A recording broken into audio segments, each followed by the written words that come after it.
Bíblia diz que ele reabriu poços antigos e deu os mesmos nomes que o seu pai havia dado. Mas os servos de Isaac também cavaram no vale e descobriram um veio de água. Então os pastores de Gerar discutiram com os pastores de Isaac, dizendo: essa água é nossa. Por isso Isaac deu ao poço o nome de Eseque, que significa contenda.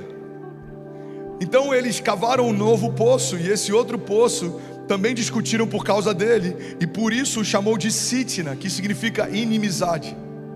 Então Isaac se mudou dali e cavou outro poço, e ninguém discutiu por causa dele. Então deu-lhe o nome de Reobote, dizendo: agora o Senhor nos abriu espaço e prosperaremos nessa terra.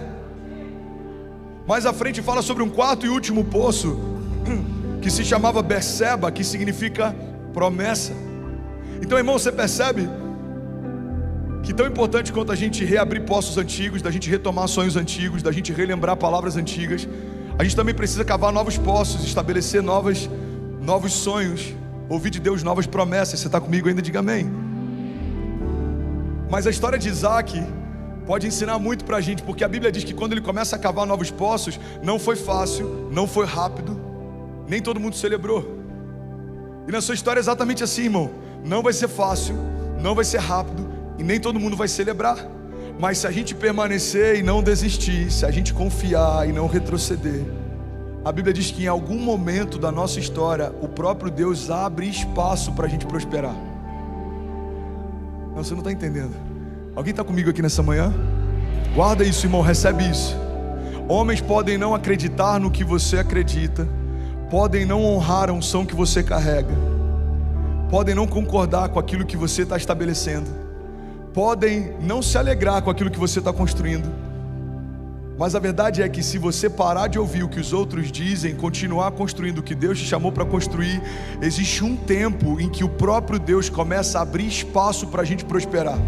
É quando o tempo de Deus e o nosso tempo se unem, é quando o Kairos de Deus e o Cronos se conectam, é quando a gente olha algumas coisas acontecendo de uma forma tão facilitada, irmão, é quando uma janela dos céus se abre, é quando o próprio Deus diz: é agora, começa, faça. A gente vê isso no ministério de Jesus, 33 anos de história, mas por 30 se preparando para estabelecer o seu ministério. Você já viu que loucura, irmão? Olha para mim, você está comigo? 30 anos se preparando para 3 anos de ministério. Às vezes a gente tem 3 anos de jornada com Jesus e já está reclamando por que não está vivendo os próximos 30 anos de portas abertas. Irmão, o próprio Jesus foi enviado por Deus para ser gerado dentro de um ventre de uma mulher, para que em nada ele fosse facilitado ou tivesse um atalho. Se Jesus tivesse descido pronto com 30 anos de idade, e os anjos cantando Agnus Dei, os céus abertos, trombetas, e do nada ele descesse no meio do povo, primeiro que seria muito fácil reconhecer ele como Messias, porque ele viria de pompa e glória e majestade. Segundo, que ele não precisaria enfrentar processos, ele precisou aprender a andar, a falar, engatinhar. Jesus precisou aprender o que todo mundo aprendia, Jesus precisou aprender a fazer o que todo mundo fazia. E por que Deus fez dessa forma? Para lembrar a gente que toda promessa se submete ao processo. Se você crer e não duvidar, se você permanecer e não desanimar, vai chegar um tempo em que o haja de Deus vai entrar na sua história, e aquilo que parecia ser resistente, difícil, impossível, vai se tornar inevitável. Você está comigo? Diga amém. Então, primeiro novo poço, contenda. O segundo novo poço, inimizade. O terceiro novo poço, alargamento. Por que ele dá esse nome? Porque ele declara: agora o Senhor nos abriu espaço e prosperaremos nessa terra. Vou falar isso de novo. Levante suas mãos em nome de Jesus, irmão. Eu não estou ministrando essa palavra à toa, num domingo como esse, depois de ter feito o contrato que a gente fez, depois de ter estabelecido o que a gente estabeleceu. E eu quero liberar isso sobre a sua casa, a sua família, a nossa igreja, a cidade de São Paulo. O Senhor nos abriu espaço e prosperaremos nessa terra. Deixa eu declarar isso mais uma vez: o Senhor nos abriu espaço e prosperaremos nessa terra. Será que alguém pode ficar de pé e receber essa palavra? Será que você pode levantar suas mãos? Eu vou declarar mais uma vez, e eu quero que você dê um grito de liberdade se você crê naquilo que já está acontecendo. Igreja, o Senhor nos abriu espaço e prosperaremos nessa terra. Aleluia! Será que alguém pode fazer barulho? Aleluia! Aleluia! Fala para quem está do seu lado: o Senhor abriu espaço, irmão. É tempo de prosperar, é tempo de avançar. Você crê nisso? Sacode pelo menos 3 pessoas antes de você sentar e lembra ela: irmão, hoje é um bom dia para viver milagres. Aleluia! Aleluia! Pode sentar. Jesus, Jesus, Jesus. Pastor, você não acha que esse tipo de mensagem é positivista? Não, ela é coerente. Fé não é positivismo, fé é coerência.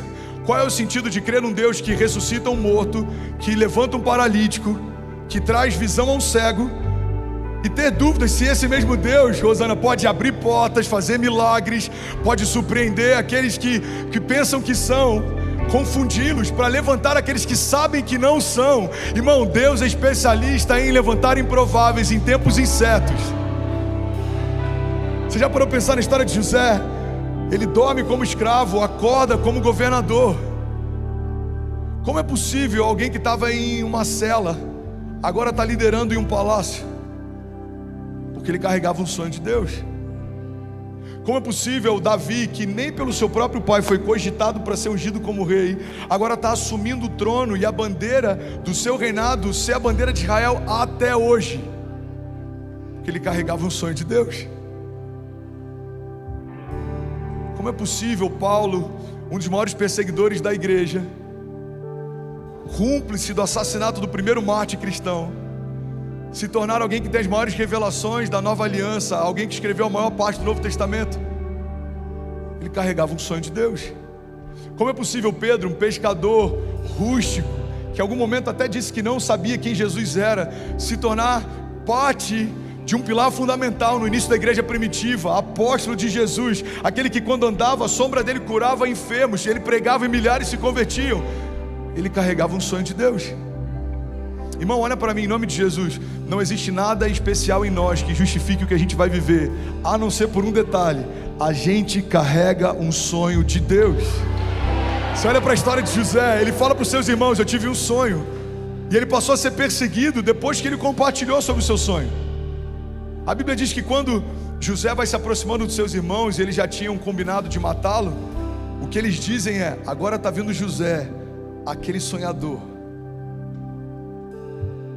Vamos ver se ele vai conseguir sonhar depois daquilo que a gente vai fazer com ele. Irmão, o que incomodava os irmãos de José ainda mais era o tamanho dos sonhos que José carregava.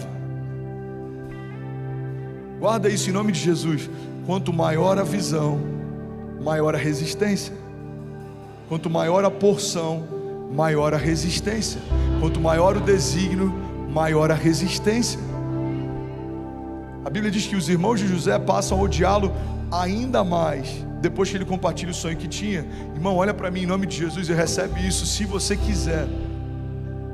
José foi vendido por causa do sonho de Deus. José foi cativo por causa do sonho de Deus. José foi odiado por causa do sonho de Deus. José foi esquecido por causa do sonho de Deus.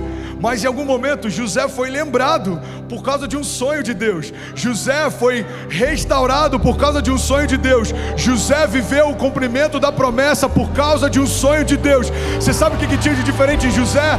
Nada, mas dentro de José existia um sonho de Deus. O que vai liberar o nosso destino são os sonhos de Deus que a gente carrega. Você crê nisso? Diga: eu creio que todo sonho de Deus que foi depositado em mim, diga, vai se cumprir, se eu crer e não duvidar, se eu confiar e não desanimar. Diga: se eu ouvir o que Deus diz a meu respeito, diga, e não ouvir o que homens pensam a meu respeito, diga, vai acontecer o maior romper da minha história, em nome de Jesus. Será que alguém pode celebrar no seu lugar? Aleluia! E aí, tudo bem? Você acabou agora de assistir um vídeo. Se você ainda não está inscrito, já se inscreve também no nosso canal, ativa esse sininho aqui embaixo de notificação e toda vez que eu fizer uma live ou estiver transmitindo uma mensagem ao vivo, você vai ser um dos primeiros a saber. Mas eu deixei mais 2 indicações aqui que eu espero que façam muito sentido para você. Então já aproveita e clica para assistir a próxima mensagem, beleza? Seja bem-vindo ao time de incendiários e eu espero de verdade que essas mensagens mudem a sua vida como elas têm mudado a minha também. Até a próxima. Valeu!